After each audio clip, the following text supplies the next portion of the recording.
everybody, welcome to episode 26 of the Anouncements podcast. We are halfway to our goal of 52 episodes. I'm Arthma, that's Aries, that's my cracker wing. That's Shadow Marcus, aka Marco, from Access the Animus. Say hello, all of you. Hi. Hello.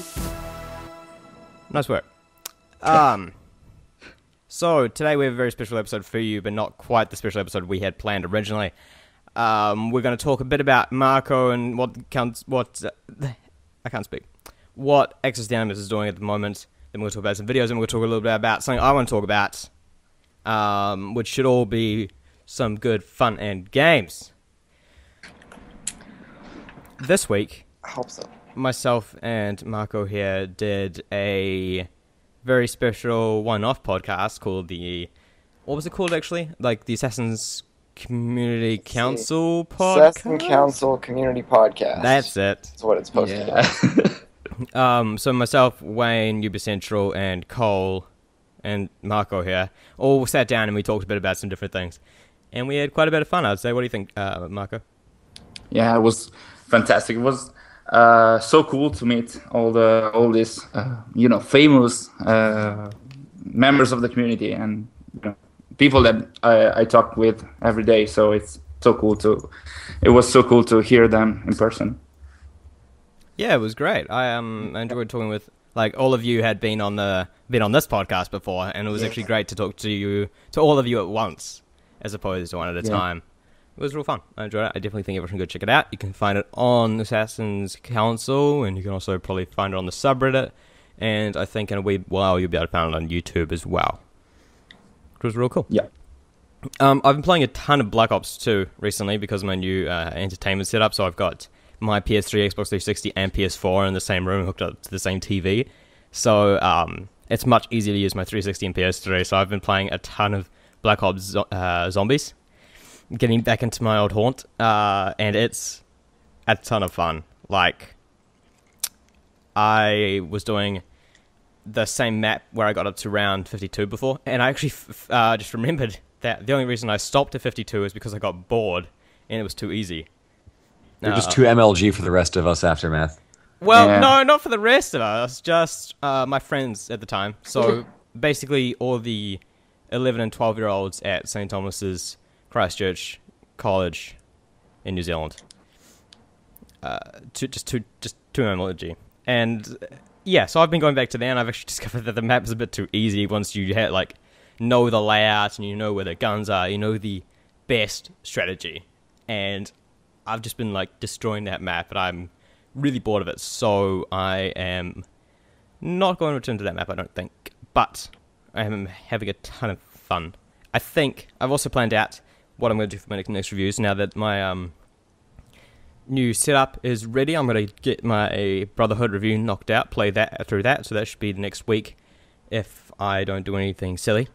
And then I think I might want to do Red Dead. I might want to replay Red Dead and review that, because that was just a bunch of fun. I remember that, and I think I might want to do that. Have you guys... Now, the whole halfway there discussion actually reminded me of something. Have you guys ever seen the Nickelodeon TV show Big Time Rush? Nope. No, I've not even heard of it. Nope. It's a show about a boy band, and it's like a comedy. Just like us. Yeah. When I had nothing better to do but watch TV, that was one of the things that was often on. So I actually watched that quite a bit when I was a bit younger. And there was actually one song that was halfway there, and I would play it right now, but I think that the copyright police, aka the thought police, would come and take our buttholes and put them over the top of broomsticks. I would have just thought of What? Living on a Prayer. I think I think that's a more recognizable song. Yeah, much. What's that? Halfway there. Bon Jovi? Oh! Don't tell me you haven't heard of Bon Jovi. No, I know that, yeah. Okay, I know that song. I didn't know where the halfway part came into Living on a Prayer. It's about halfway through the song. Thanks to... Oh my god. Thanks, Aries. But thanks to Connor's amazing singing, I now remember. You're welcome. But I have your training in 2 days. I hope I can start singing better than that.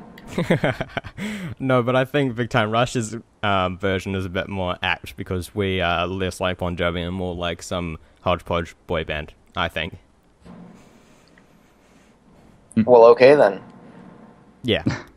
It depends on which boy band we're like, because some are pretty cool. Like NSYNC, I'd be okay with us being NSYNC. Yes, can we be in I would sync? not be okay with us being One Direction, because just no. Bad. But anyway, speaking of things, McCrackenway and I have now moved into college, and we're all situated. Mm-hmm. I am I on have the no east side of teeth in campus. McCrackenway is way on the other side of the world. But we've been putting stuff together. I've been yelling at IT for the last week. That's been fun. Yeah, they're fun. But Yeah. I have Hey, a fix the sweet damn Venetian internet. flag hanging in my room, which is great. Oh Nice. yeah, the Lion of Venice. Yeah, it's awesome. Got it in Venice for £9 or €9. There was one in the train station for €60, which was bullshit. But when I went into town, I was like, "Hey, how much is that flag?" He's like, €10. I'm like, "Freaking sweet, I'll take it." And that's the end of that story. It wasn't especially interesting. It was just, yeah, pretty much. Yeah. Actually, you guys just reminded me of something. We actually have an Italian with us right now. Yes. Hey, Marco. Hello. So, another things, mentioning the copyright police actually just reminded me that I've been reading 1984 all week, and I am enjoying it. Have you guys read 1984 before? Nope. Yeah. Nope. Yeah. It's really good. It's much more than I expected it to be. I thought it was just going to be like a description of like Germany nowadays or No. London nowadays.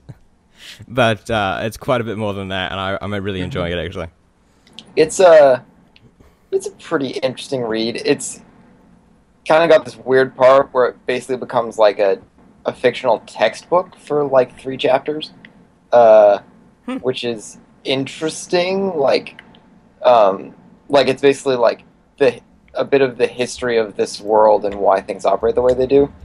It's definitely like it's a powerful book and definitely one to read like once at least. Not one I particularly want to return to, just because it's really it's pretty heavy. Yeah. Yeah, I noticed that. Speaking of books, McCrackenway and I are in the same class this semester, an ancient Greek history class with a hilarious, fantastic professor. And we are now a couple books into the Iliad, which is fun. Wow. But it's cool because now we just get to sit in a history class and think like, yeah, something that's related to AC or whatever. But I don't know, McCrackenway, what do you think of the class? I think it's pretty great. I really like.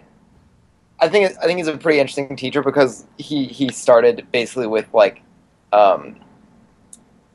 this disparaging of like all the books he's assigned us, being like, yep, yeah, it's like, I mean, you gotta have some books, but everybody kind of, especially like with ancient history where there's actually not very much that we can go on to just piece together events. Like there's so much that, especially like there's a tendency to connect dots in ways like depending on your should not be connected at all. Yeah, like if you're especially like you're an archaeologist, you have a tendency to think of physical remains as like the end all be all. If you're I forget what it's called, the transcription people. If you're a person that works like decoding ancient texts, then you think documents are the end all be all of history, and it's really hard to make a perfect picture. But it was really interesting because he started talking about that, and then like when I've been reading the book, he's assigned us like the textbook that's not the Iliad. It's like this all feels kind of hand wavy, like. Yeah. Especially when they start talking about, like, the sea peoples. It's like, that is somebody. Basically, he made a huge thing about how, primary source is great, Thucydides. He freaking, swears by Thucydides. But textbooks, he's like, this is almost all entirely bullshit because they have next to no evidence for any of this. So he assigned us this chapter about prehistory, and he's like, just pretty much ignore all of it, but know that stuff happened, but none of what's actually in the textbook. So it's really kind of wacky. But when we get into the actual stuff we know about, it should be pretty fun. I mean, so even then, I'm looking forward to it. Yeah. Even then, though, especially like when you get people like what we would consider as primary sources, like Greek historians from back then. Sometimes they're chronicling things that happened like 6 centuries before they were even around. Yep. It's really interesting because it's like, this is what they said about this, but how do we actually confirm or even slightly? Like, there was a whole bit of a chapter that's like, this ancient Greek historian said that there was like the Minoans were they ruled the seas, and then there was a whole chapter on like, how do we tell? Because how do you tell that someone had control over the seas? Because that's a very kind of particular thing. Boats don't leave tracks. Yeah, boats don't leave tracks if they can just disappear. Trade is so, especially like working with archaeology, is like trade is so. It's hard to tell with trade because it's all based on like physical evidence, and it's like, well, we have this type of pottery and this type of pottery both here, so this type of pottery is from like this area down here, so how did it get here? But that could be trade, that could be migration, that could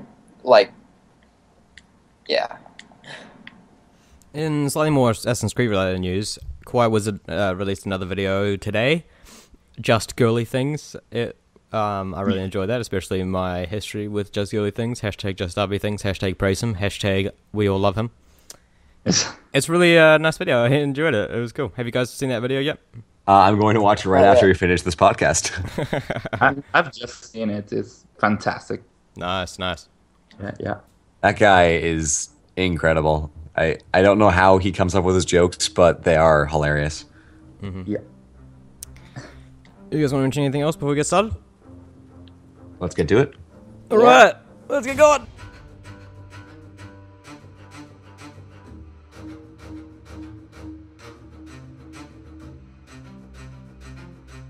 So, Marco, since you've been on the podcast before, we won't talk about how you got into the community and how you got into the games again, so everyone can go watch Marco's episode if you want to hear about that, which I definitely recommend listening to since it was a ton of fun to do. But, Marco, I was wondering if maybe you could give us some insight into what you've been doing recently, what Access the Animus has been doing recently, and what you guys are planning on doing. Okay.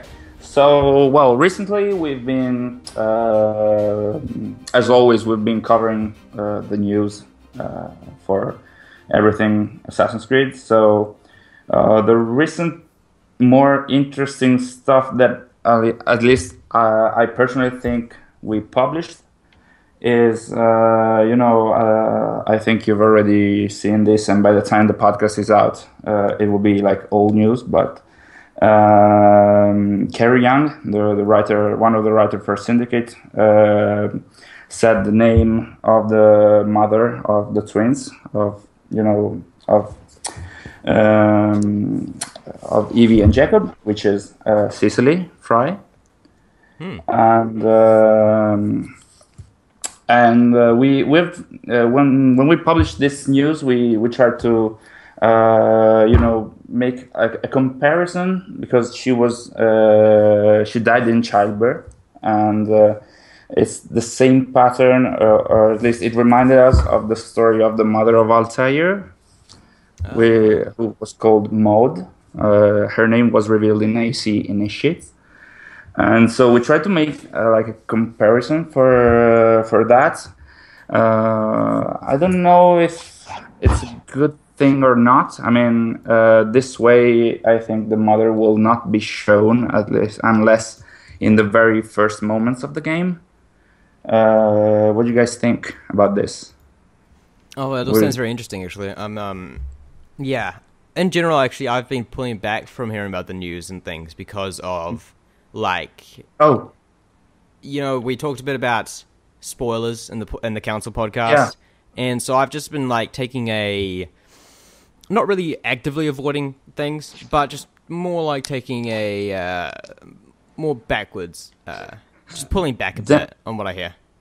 So did I spoil you? Nah, you didn't do anything for you. I don't think that quite counts. I wouldn't have known it otherwise, but it doesn't matter too much. Like, that's not like... I don't think that's a major plot point or anything like that. Oh, it's just that, in general, I'm just watching fewer trailers, looking at fewer screenshots, things like that. It's interesting because I feel like as a news, like, part of our shtick in the podcast is news, so I feel like... I think there's a very large difference between seeing something for yourself and reading it. And I think I can probably discuss it if I read it, but I don't have to look at it myself. Like, I could read about that train hideout for ages, but seeing that screenshot was so much more and so much worse than anything I could have read. Yeah. So that's just my thoughts. I guess that's true. Yeah. And, well, another thing that we covered, and which will not be, spoiler for story and stuff, is an article by Jeux Vidéo, which is like a French site, and they got to interview the art director, the world director, and the historian for Syndicate.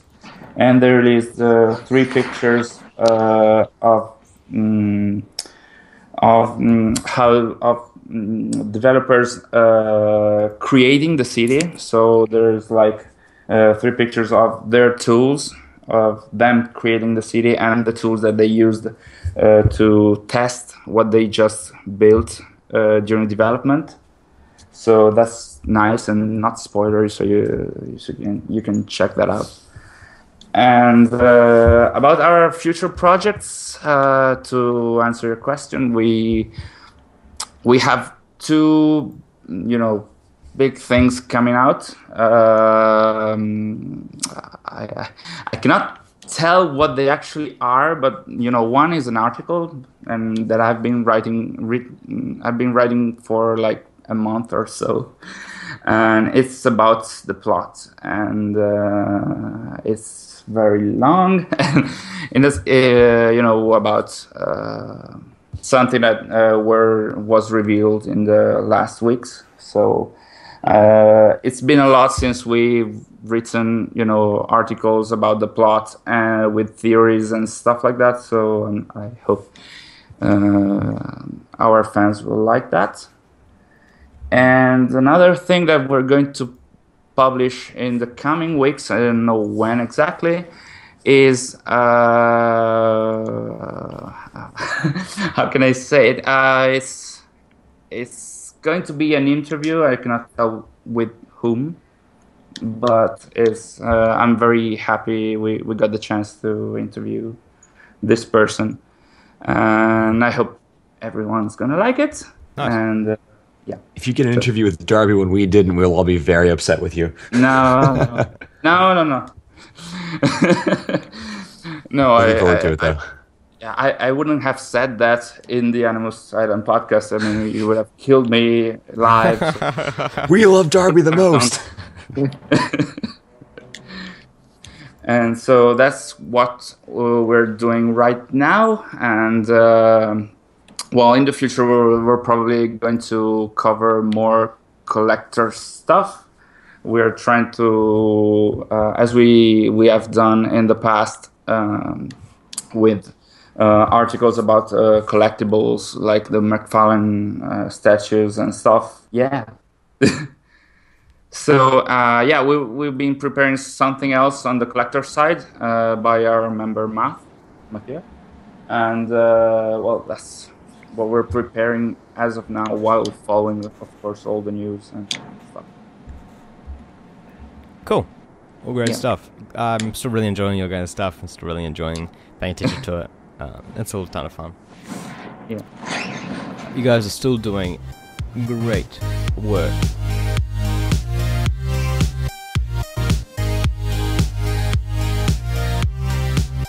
So 2 new videos came out today, straight from Ubisoft, one from UbiBlog and one from the official Assassin's Creed channel. The first was continuing the series of videos of explaining how the series evolved over time, and this one was focusing on Assassin's Creed 2. I'm actually not enjoying this series very much, the series of videos. Like, I actually mentioned this on Reddit, and apparently Reddit disagreed with me by downvoting me. But, like, all he's doing is really pointing out the differences between the games, And because It's very self-congratulatory, but Yeah, that's what I've well, been saying about it. because I mean, it's Yeah. like look at how much progress we've made over the years, and look, Assassin's Creed isn't the same. I think it's an attempt to kind of try to combat the franchise fatigue, and no one who isn't already a big fan of AC is probably ever going to watch these, so maybe it's misplaced, but I kind of like it because it's, timed very well with the marathon going on right now. But That's not really where I was going it's with like, hey, remember the games? They were fun. Video gaming, yay! It's like, yeah, I can get behind that. It's people talking about games I really like, and I don't really find much to dislike about them. I mean, yeah, they are really kind of circle jerky from Ubisoft, like look how great we are, but it's like, that's still not neat really videos. quite where I was going to go with it. But sure. I kind of wish there was a more, like, I would actually like to see more of like a sort of objective look back at the games. I Hi. guess Yeah. Reviews. Me. Look at them. I mean, but like, not like Speaking of self-congratulatory, not like doesn't stuff, or like I don't know, just like how actually, I don't know. I guess I'm kind of thinking in like a probably a slight. I don't want to say documentary. I don't act on a full documentary, but I'd like to see like, I don't know, like interviews with people, like why did these changes happen, like Okay. so So what I mean, like a larger, because we kind of get behind the scenes stuff for each individual game in the lead up to the games, but I think it would be interesting to have kind of some behind the scenes insight after the games, like when it's something that you could probably actually I don't know, get a more in-depth, interesting look into these things. So what I was going to say before Aries interjected is that I don't actually like the videos very much because all they're really doing is pointing out the differences, and because I'm someone who's played all of these games multiple times, and more times than just the first time, like a few years ago, I actually know all the differences, and I don't need someone to slowly point them out to me and tell me why I enjoyed this game. Could not do air assassinations in Assassin's Creed 1, nor could you do cover assassinations or hiding spot assassinations or ledge assassinations. I just enjoy the nostalgia trip. If I wanted a nostalgia trip, I would just go play the game. Yeah, Well, I don't have time to play through all of the games. This is a nice little 4-minute package for me. I mean, the marathon is. I was able to play through AC2, but Brotherhood and Revelations and 3 and 4 and Unity and Rogue. It's like probably not going to get to those. So this is all I got. I wanted to keep up with Revelations, but my Ethernet doesn't work, and I don't have my PS3, so I can't. Yeah, that's also the main problem. No PS3. Yeah. I do agree with Aris. I kind of like this series for the nostalgia trip. They're not too long. I was surprised to see that the AC2 video showed the ones who came before, as they generally don't show them almost anywhere in their videos. So to show them, to recognize them as a major point of the game, it was something that I didn't expect. And they showed like a picture or two of the glyphs. So I was surprised by that, at least. We should mention that these are being made by Ubiblog, not Ubisoft Montreal or Ubisoft Incorporated or anyone like that. So it's a little bit separate from all of that. Very a little bit. Yeah, very a little bit. I mean, it's still under the Ubisoft logo brand. Yeah, but most of the studios don't have that much interaction between each other. And I think Ubiblog, for the most part, just has interactions with them when they do like interviews and exclusive info and things like that. Yeah, but you're not going to be within like the same company and be like, well, that game was really bad, and we hated it. Well, they aren't even doing that, though. They're not pointing out what's good and bad. They're just pointing out the differences. I don't know. I think the pointing out the differences kind of just implies that the changes are like every change is a good change, and I don't know that that's necessarily true, I guess. But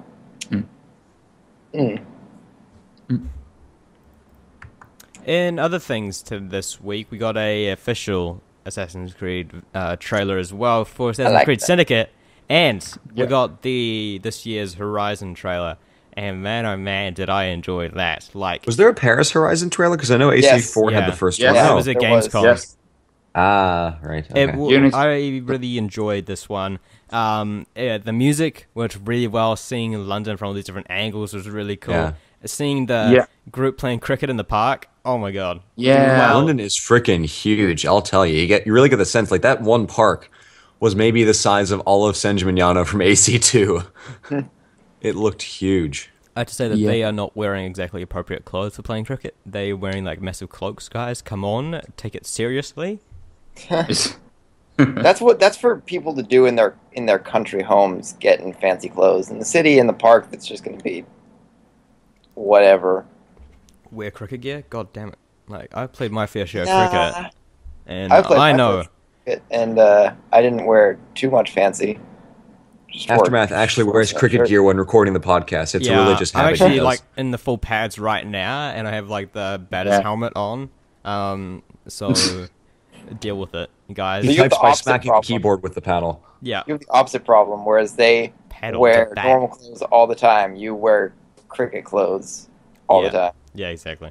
Back to the trailer, though. This game is freaking beautiful, I'll tell you. I mean, seeing the flag move and all that stuff, and some of the older games, it's like you can see the triangles and the flags. But with this one, it's just it is absolutely gorgeous. You can see the light coming through the material. The time lapse, day and night, it looks properly dark at night, which is good. Yeah. Because AC2, much as I loved the art direction in that, the night didn't feel especially dark. It was very illuminated by moonlight, and I like how this one seems much more shadowy and murky than the previous games' night times have been. Yeah, I actually really like London, and I prefer it to Unity's Paris, actually. Like, I looked at the Paris Horizon trailer after I watched the Syndicate one, and I just really like it a lot more. I think that Paris looks actually, like, dingy and... I think it reflects the era, but it's not like... It's kind of accurate, but not a nice place to live. You know what I mean? Yep. And not like a nice place to just spend a day in, because it's not exactly... It's like... It's beautiful and a ton of attention to detail and things like that, but it's not like happy or anything like that. While London has a mix of both of that. Like, we have the parks, we have the people playing around in the parks, we have... we also have the slums and things like that. So there's that dichotomy there. I think that's partly to do with not like the buildings or the city itself, but just from the Horizon trailer, like what we saw the NPCs doing. Because in Paris, pretty much everybody, there's not very many happy people around in Paris. You just walk down the street. That's mine. Yeah, there's that. There's ladies sitting on the streets with their head in their hands. There's a drunkard right here. There's people trying to fix carts, but there's nobody who's really... I guess there's some dancing people, but it feels like most people are not enjoying themselves. There's a lot to enjoy in a bloodbath. Yeah. Yeah, it would have been a really happy time during the revolution. Yeah. That ambulance agrees. Yeah, the ambulance agrees. It's actually going to get a decapitation victim right now. Yeah. Meanwhile, the Industrial Revolution was actually like what we've seen a lot is a big step up for humanity in general. Even though Syndicate's focus being on how it wasn't directly a big step up for the poorer man. It's directly a big step down for the poorer man. Let's be honest. Like just with a lot of, factory jobs, all the stuff they're doing now, like suddenly coal mining, which was not too safe to begin with. It's probably one of the most deadly occupations in the 19th century. I mean, you've got most children dying before the age of 11. It's not also cholera, that happens. the river physically stinks for a year. It's really, I mean, it's a peaceful time, but it's not a good time for the common man at all. It's really bad. Marco, what did you think of the trailer? I did like it a lot, and especially because, for the reasons that you already pointed out, like there are a lot of cheerful people, but at the same time we see both the good and the bad of the city. While compared to the Unity one, maybe Unity was a bit more serious in tone. Maybe also because of it was like a revolution period, as in revolution inside the town, inside the city, between the people of the city, while the Industrial Revolution is more of like a technological revolution. So the Syndicate Horizon trailer is I don't know, I like it more maybe because it's a bit more colorful too, because maybe that's the tone that the developers want to show for London and for Syndicate in general. I did like to that Evie is in the trailer and not Jacob, I think, or Evie is he shows up briefly. It kind of cuts between them at the very end. Yeah. Evie is in the close-up shots, but Jacob's in the faraway ones. Yeah. Oh, okay. And I did like especially the shots in the train station. Yes. So with the train getting inside and all the people doing their stuff in the station. So all the NPCs minding their own business. I would like that. So I hope to see again, as in Unity, all the animations of the NPCs, populating the world. So I did like that. One thing I really like seeing about London here, I mean, you've suddenly got, for an Assassin's Creed game, you've suddenly got so many more moving parts. Like, you have trains, you have the boats, you have the carriages, and there are people on those, all expressing their own emotions. Like, I really like the shot of the guy on the boat who just, like, throws his hands up in the air, like, Titanic, slightly. And I think that's going to be really interesting because as, like, beautiful and amazing as Paris is, and, how active the people are, it's really like just watching them all walk around a still life, I feel like, because the scenery is, the scenery doesn't move, but there's so many things that would move, like a cart, there would be carts going around.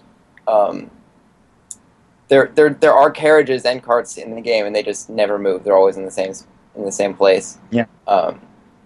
And I think having just like moving pieces of the environment will make it feel a lot more alive as well.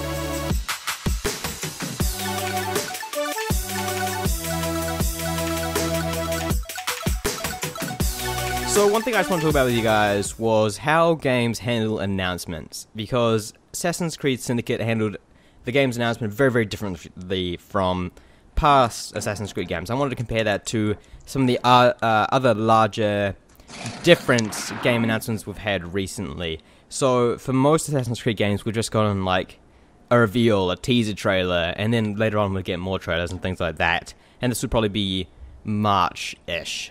First week of March. Yep. That's always how it is. And we've gotten that with like ACU and AC4 and a bunch of things like that. AC3. I don't know how far back it goes because I wasn't too involved. At least AC3. At least AC3. So because I ducked out of my acting class, which was a horrible class, to whip up my laptop and watch that trailer. So yeah, that's how I know. So then that was fun. We have Assassin's Creed Syndicate, which handled it very, very differently. So I just wanted to bring up a few examples of how different games have handled it, then we can talk about it a bit. So Assassin's Creed Syndicate, basically, it got leaked super quick. And then 1 month before E3, they then just had this massive blowout of info and reveal at the same time, giving us 3 trailers, including a game, like a working demo, and it was a little bit insane. We never really done anything like that before for Assassin's Creed, and I think that Ubisoft Quebec being the lead probably has something to do with that for the most part. And then I'll bring up just 2 other games real quick before we get into it. Fallout 4 had a countdown for 24 hours, and then an epic trailer, which was quite a long reveal trailer, which gave a look at the world, gave a look at the like a teaser at some of the mechanics and things like that, which I really didn't like the way they handled that. And then we have like this one that some of you probably haven't heard about, but it's Resident Evil 0. Now, I'm not a big fan of Resident Evil myself, I don't know much about it, but the way they handled the remake for it and the announcement of it, they the lead like project designer or something like that on the Resident Evil remaster came on and said that he really liked how everyone really enjoyed the game and things like that, and that he basically passed the torch almost literally onto these guys who were working on the Resident Evil 0 remake and announcing it at the same time. So they had the guy who worked on the last game come on and then say like a farewell and then pass on the torch to the guys who work on the new game, which I thought was very interesting and very unique. I don't know how other like Resident Evil games have handled or anything like that, but that was the first time that I've seen a games company handle an announcement like that, and I thought it was very commendable how they handled that. I kind of liked it, actually. Was that done on on social media or on their site? That was on YouTube. Oh, like a video. Yeah. Cool. So what do you guys think? How do you think, out of all these examples, what do you think is the best reveal announcement? How do you think that games should announce their games? Well, I don't know about best, but for AC Syndicate compared to ACU, I'll say that I think the reasoning behind what they chose to show in their reveal was very, very carefully done.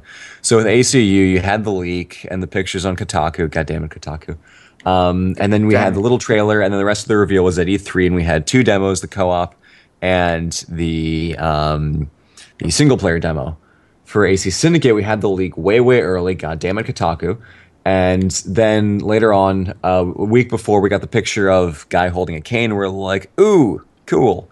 And then we had this huge video, and the guys are saying, hey, we heard what you guys are saying about AC Unity, and we've been working to fix it, so we hope you like what we've done. Mark Alexi Cote comes on, and he's being his cute self. And we have this demo right away, which has never really happened for an AC game before, I don't think. And the reason that they did that was because they knew they needed to show off working alpha gameplay as soon as possible to show, like, hey, it's already playable, as opposed to Unity, which from certain developers we knew was barely above 9 frames per second until like August, from what we've heard. So I think the reasoning with showing the demo was to kind of prove, like, hey, it's not going to suck this time, trust us. And I don't know about best overall between the 4 of them, but I think AC Syndicate's reveal was very, very carefully crafted, and it was done very well, in my opinion. I think one of the things that's different about AC Syndicate's reveal as well is that, I don't know, I feel like by the time around Assassin's Creed, when Assassin's Creed Unity was revealed, AC had been annualized for a while, but I think people still didn't quite think of it as an annualized franchise, really. So it was kind of exciting, immediate hype. Whereas Syndicate, everybody's very aware that it's an annualized franchise now. And I kind of feel like it's a thing that you do it if you're like Call of Duty or Assassin's Creed, an annualized franchise now. It's like, it's coming. So AC Syndicate has next-gen fish AI. My thought is like, you know the game's coming, so leaks are no longer as big a deal because True. you already know it's coming. And then, especially from the way they handle Syndicate, it was basically like, well, we know that you knew that this was coming, so we're just going to um, carefully craft our thing, release information the way we want to release information. And I feel like that's only something you can really do with an annualized franchise, because a franchise like, or like for instance, a returning remaster is something like you bring out and it's kind of like, wow, cool, remaster, hooray, like all at once. I mean, there's certain types of things like Fallout 4 and Resident Evil 0 are both things that, like, because one's a remaster of, a game in a series that people liked, and the other is the next entry in a game series that people really like that doesn't get entries all that often. They're basically immediate.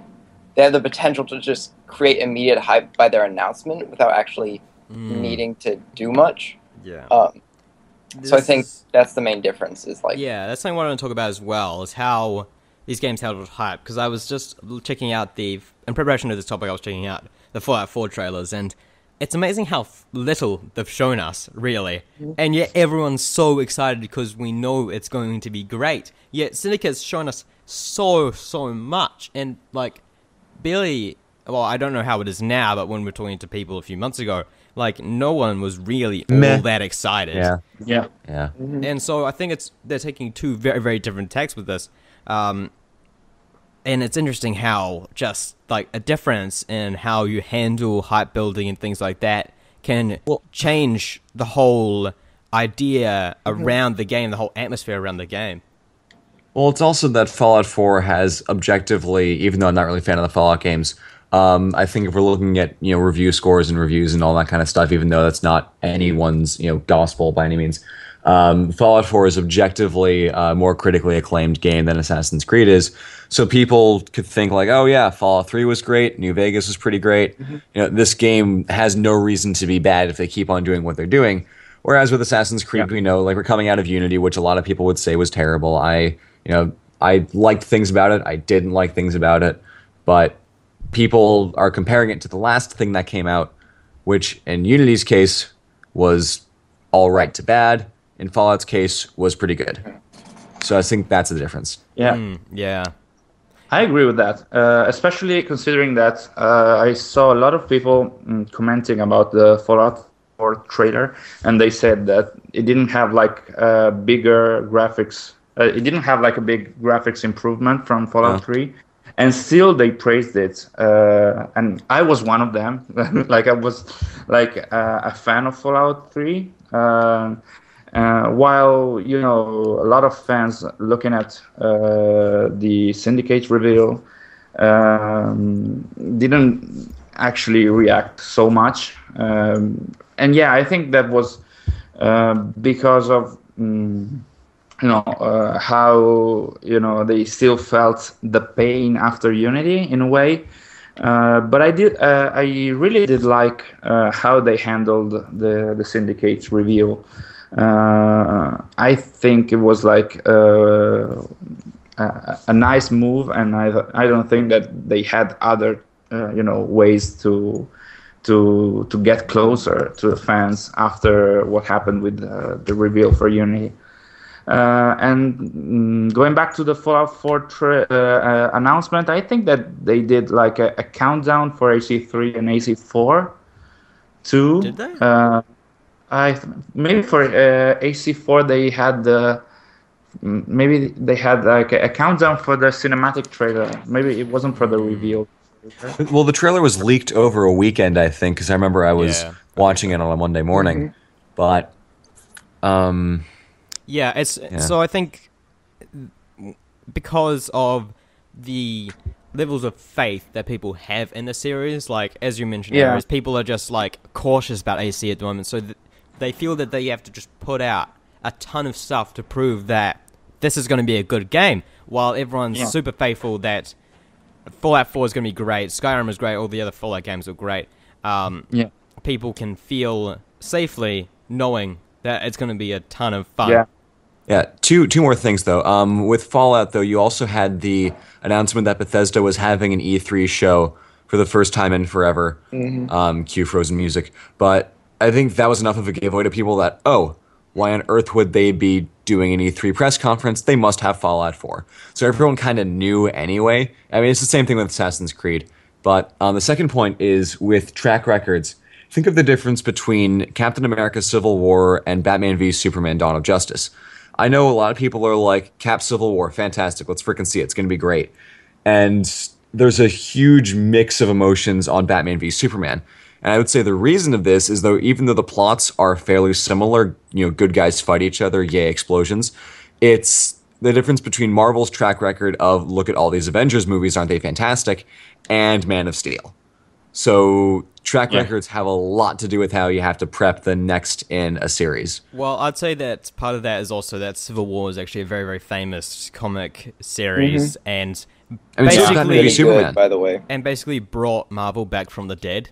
And when they were suffering in the early 2000s from all their failed movies and all of that stuff, Civil War brought them back from the brink of going under and being like no longer respected as a comic company. And Civil War brought them back and allowed them to do all the movies and brought the MCU.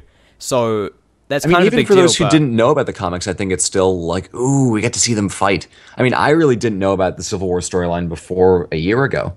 You should read it. But then, like, we've seen Batman vs. Superman before, but it's not a direct adaptation. We know that they take a lot of cues from Dark Knight Returns, especially with the suit and things like that, and an older Batman. But it's not a direct adaptation. I know Civil War is not a direct adaptation either, but it's closer to it. So it's a little bit of different story. I don't even think it is, from what I've heard about it. Just like, for instance, because in Civil War, the comics, Spider-Man plays a gigantic part, and it would be hard to see him playing a gigantic part in this when this is also the movie that they're introducing. When they have to CGI him in afterwards. Yeah, because he was announced so late as far as like the movie production schedule goes. Yeah, it's like, that's a good point actually. But it's more like the whole ideological difference between the supers also plays into it, which like is that's more the basic plot. Although I think the actual ideological difference that they have has been changed. That's interesting. I hadn't heard that. But meanwhile, Batman vs Superman is more like an original story, but with small hints and cues from the more famous graphic novel series. Yeah, Age of Ultron is kind of like that. I mean, it takes its name from a run of comics that it is nothing at all similar to, except it has Ultron in it.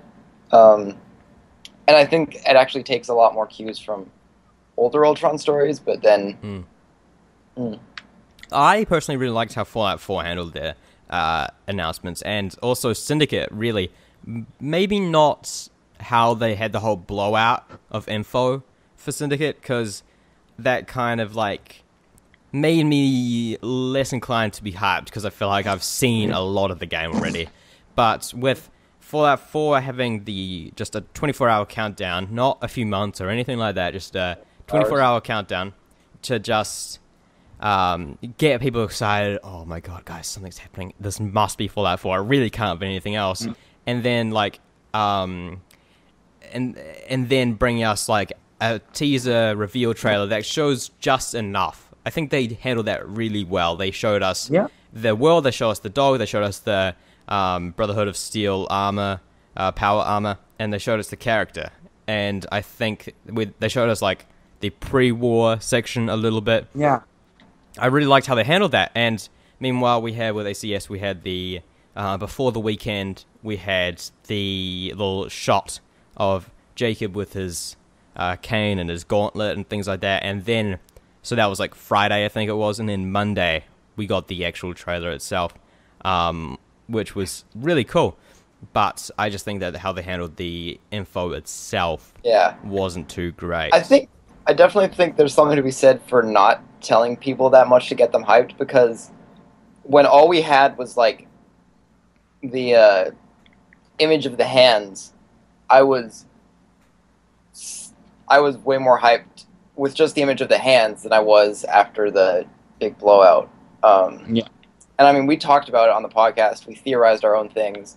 If you go back, you can definitely tell, I think, if you compare like that episode and then the one following it, where we suddenly know about Syndicate. one thing I can't imagine that they would do something like this on purpose, but there is something to be said for being kind of under the radar, like people don't get hyped for something. Yeah. Because I feel like I don't know, that's how I consume a lot of movies. I don't look at a lot of movie news before like a movie comes out. And then if I go to a movie and say critics pan it or whatever, I haven't seen the reviews. I'm not expecting anything amazing, but I go to a movie and I'm like, that was a good movie. I enjoyed it. Like, I think the first Thor movie, I definitely think caught people like that. Ant-Man probably caught people a little bit like that. They're like, this is really weird. I can't imagine this will be that great. And then it was, in my opinion, I thought Ant-Man was really fun. Yeah, I could see them taking that route with it. Like, hype sells copies. Mm-hmm. That's like a major part of any pre-release schedule, but it can also lead into disappointment if the game doesn't hold up. And that was something that we saw with SU. It sold a ton. Like, it definitely wasn't a financial failure, but it was a critical failure, and it disappointed a lot of people. Mm-hmm. Yeah. One thing is, well, like, because right now, Syndicate is probably not going to sell that well initially, no matter how good it is, just because people don't want to get it, like, day one or week one or month one. It might be like COD, because it's like less of an immediate hit to the franchise, but it'll probably be slow and steady. Yeah, and I think that is one thing, especially because what they want to aim for is to like rebuild their reputation for the next entry. I think it would be advantageous to like have a smaller kind of user base on it, because then, you know, not every single person and your mother plays it and decides after playing it for, you know, anywhere from like the full game to maybe a half hour, having decided that they don't like how many glitches there are and not giving the rest of it a chance. Like, if you release a solid game that has a smaller user base, then basically the only reports of that game are coming from this small user base who's like, yeah, this is a pretty solid game, I enjoy it. Whereas with Unity, everybody played Unity and they're all like, this is awful. And then, I mean, there are positive things about Unity, and so the people who say positive things about Unity kind of get pushed away. Whereas, I don't know, just a really strong single entry, I feel like, has a lot of potential to restore some reputation, just because, I don't know, I feel like more people will hear, like, just the conversation about it will probably be more positive, if it is indeed a positive game. I can see that. So, to wrap up, I really like how Fallout 4 handled theirs, like with the countdown, because it really gets everyone ready to watch your trailer. Like, I got up at 5 a.m. to watch the Fallout 4 trailer because I was in Fiji at the time, so I was on a way different time zone. So I got up at 5 a.m. I woke up and checked the news, and everyone was freaking out and how good it was. And so I threw on the trailer, and I was like, holy shit, I can't wait to play this game. And then I went back to sleep. So that's like, I really like the countdown style, and just 24 hours is like a really nice time for it. You know, some people would do it a week, some people would do it a few months, but I think 24 hours is really good because it just, you know, it starts to get people hyped, and it starts to get people excited, which I really like. And the way Resident Evil 0 handled it, I think it has its place in games, but maybe not for big budget AAA games. I think that, like, we have Ubisoft Montreal's Funhouse, I think is the name of that new studio that's working on smaller games. I think they could really work with that. You know, like the people from, what was one of those games? Not Grow Home, but another one of those games that was kind of small. It was like that RPG style one. Child of Light? Yeah, that's it. Like the people from Child of Light. Let's imagine that Funhouse did that, and they could come on and say, we'd like to introduce the new project. And then they could segue to Grow Home. And that would be like so different that I think that it could really fit and would get a ton of people excited for that. So, yeah, I think Resident Evil 0's format of announcement really has a place, but not in AAA games. Maybe for AAA game remasters, though. I feel like that's definitely Yeah, exactly. Like, format. maybe not AAA game full releases, but like smaller releases, things like remasters, things like that. It has its place. Yeah. So I think we're in agreement that's like a countdown style, like a small teaser like ACS's shot of the hands, and then leading into something like a reveal trailer that's not too big, not Syndicate sized, not too small, like Unity sized, but like Fallout 4 size. You know. And then that gives you room to have a big E3, which people will want that stuff.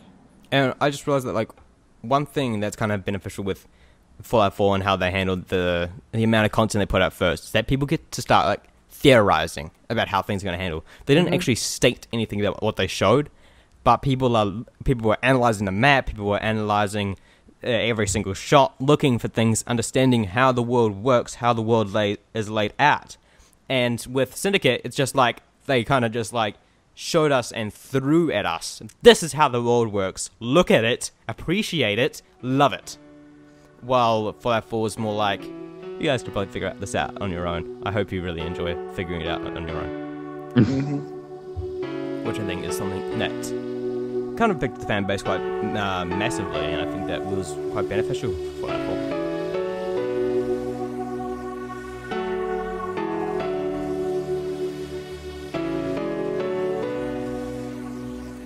So this has been the episode for this week. Sorry about it being a little bit shorter, but as we mentioned last week, these few have been a little bit hectic to schedule and to plan out. But I think we should be back on track next week, and we should have a good lineup of the next few episodes, which should be a ton of fun. Thank you for joining us, Marco. Thank you for having me. You can find Marco as Access the Animus basically everywhere, of which he's a team member. And you are Shadow Marcus on Twitter. Is that right? Yep. Nice. Yeah, Shadow_Marcus with the Z at the end. Cool. This has been episode 26 of the Animus Island podcast. Make sure you go check out the Council podcast, which will probably make up for the shorter episode this week, of which myself and Marco here were guests. And you, if you would like to be a guest and would like to ask us a question to answer on the show and talk about, then you can contact any of us anywhere. I'm Aftermath1231. That's Aries2596. That's Here I am. McCrackenway, aka Hello. Connor, if you can't pronounce that. We are especially active on the AC subreddit, which is assassinscreed.red.com or red.com/Assassin's Creed. We're also on Twitter. Thank you for joining us. We have quite a special episode next week. I'm very excited to bring it to you. So stay tuned for that, and then I will see you there. We are.